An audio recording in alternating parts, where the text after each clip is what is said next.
some sister will say, I have no right to speak about women. You're right, I don't. But I do have to share what I've come to understand from Allah's word. And you have to do your own study. So I'm going to share what I've come to understand, inshallah ta'ala, to the best of my ability. May Allah help me.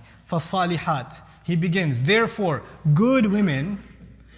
Now notice the part about men began with rijal. It didn't say, الصَّالِحُونَ قَوَّامُونَ عَلَى النِّسَاءِ Good men are caretakers of women. He said all men are. All men are. But when it came to women, he did not begin with the word women. He didn't begin with an-nisa.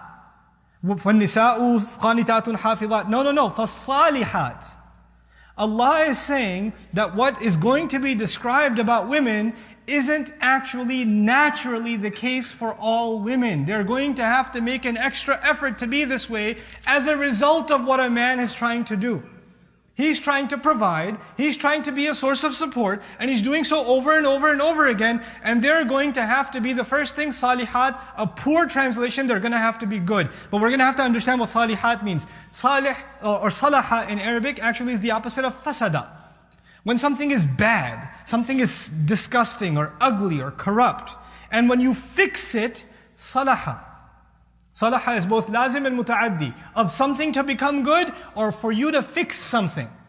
For you to fix something. Now what women are being told in this ayah is that actually they can have a tendency.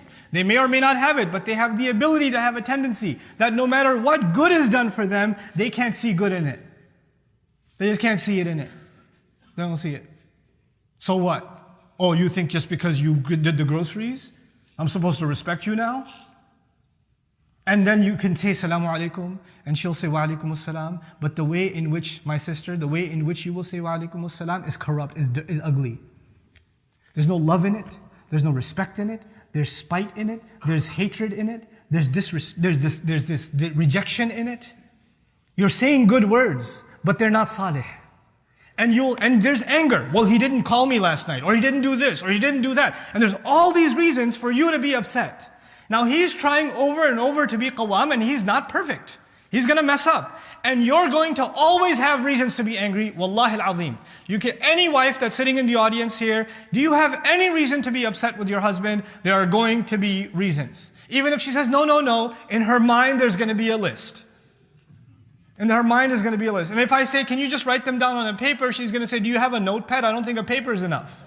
There are going to be reasons for her to be upset. And yet Allah says the first quality she's supposed to have is to fight that tendency to hold a grudge and to be angry and to let that cloud the way she speaks and the way she carries herself, but actually become a person that wants to reconcile, that wants to fix, that wants to move on and not let things get corrupt, not let things get ugly. By the way, fasada is also used for like fasada al-laban, fasada al-laham, fasada al-ta'am, when food goes bad. When you don't take care of food, it goes bad, and you have to take extra precaution to make sure it stays fresh or stays clean and doesn't get infected. She's constantly going to have to survey herself and her attitude. That's the first quality. Why should she do it? Then she asks, why should I do this? He doesn't deserve it. Do you know what he smells like? Do you know what he looks like? Do you know what he talks like? Brother, you gave this khutbah, but you don't understand my situation. Yes, you're right. I don't understand your situation, but Allah does. I'm not talking to you about what I think. I'm telling you what Allah says. And He gives the reason in the next description of women. Why should you be motivated to be this way? Qanitatun, because you're willing and obedient, willing and ready to serve Allah. Qunut goes back to Allah. Qumu lillahi qanitin is muqaddam for ikhtisas. Only to Allah should you be subservient. So when women are described as subservient, their relationship and their attitude with their husband is actually directly related to their connection with Allah. And when their attitude becomes corrupt, when their demeanor becomes spiteful, then actually that's an indication to yourself, not for your husband to point it out to you, for you yourself, of how far you're traversing from your connection with Allah. And it gets so bad at sometimes. I've heard this with my own ears. A woman well-educated, learned in the religion. She's arguing with her husband. She gets mad at him, and she won't even sleep in the same bed. She won't even say wa alaikum salam. She won't even look at him for weeks. And when she starts arguing, and he says, you learn the religion, you pray every day, you're so good in Islam, why are you so mean to me? And she says, well, right now I don't have to be Muslim, okay? Literally, right now I'm a Hindu. These words come out of knowledgeable religious women. It's shocking. Because the relationship with Allah gets cut when your spite towards your man is so high. Everything gets blocked off. Even your relationship with God. It's shocking. You have to check yourself. Thank God they can't see me right now.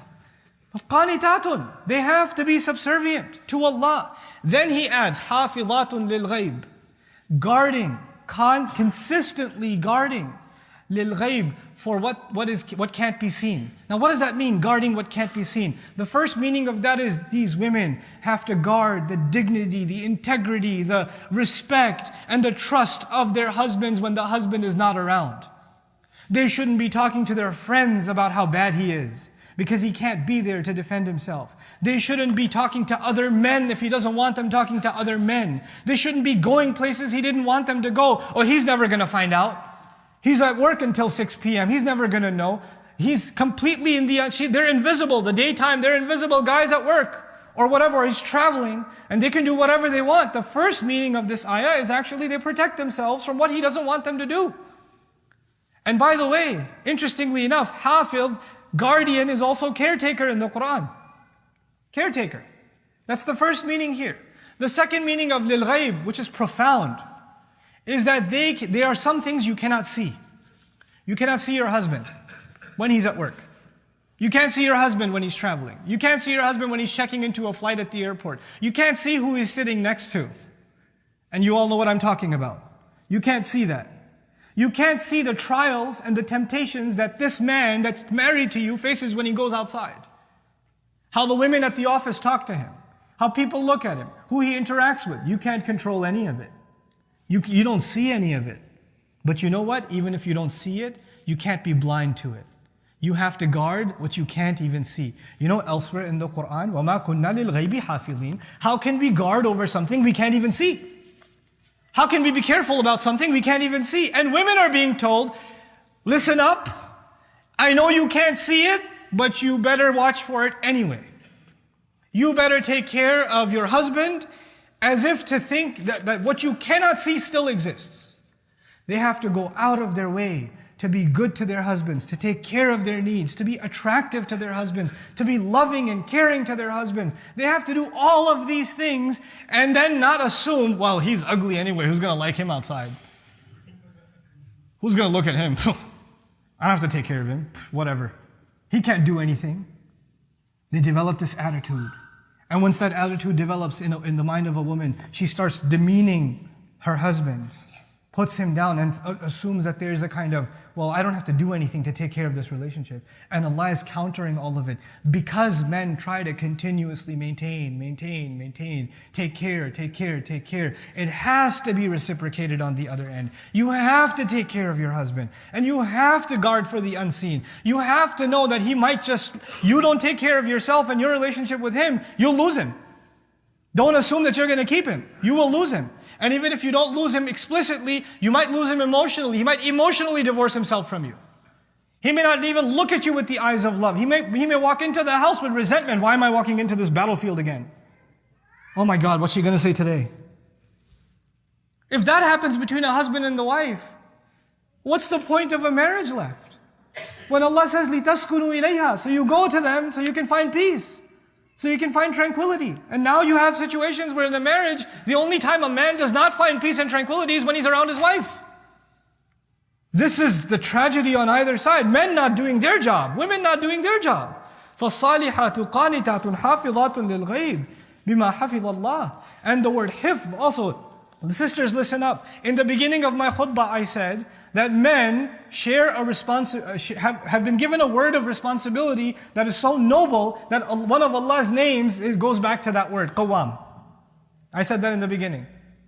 And now the final attribute for women is hafizatun lil ghayb. The word hafiz, wallahu khayrun hafizan, is a name of Allah. Hafiz is one of the names of Allah. Inna Allah ala kulli shay'in hafiz. Inna Rabbi ala kulli shay'in hafiz. My master is hafiz over all things. This is one of the shared names of Allah. In other words, this is a divine responsibility for you to guard and safeguard this relationship. And by the way, you never use the word guard unless something is in danger. Never. You don't have to guard something that's not in danger. What is Allah telling women and what is Allah telling men? When men are told qawwam, take care over and over and over again, it actually means if you don't repeatedly take care, it will fall apart. And what are women being told? If you don't watch guard, it'll be destroyed. You'll lose it. It's actually very powerful that both sides have been given this balance. فَصَالِحَاتُ قَانِتَاتٌ حَافِظَاتٌ لِلْغَيْبِ بِمَا حَفِظَ اللَّهِ. The rest of the ayah is this discussion for another time. But the last thing, inshallah ta'ala, that I want to share with you. When it comes to safeguarding, when it comes to being qawwam, it actually takes a serious amount of communication between both sides. Admission of one's own fault.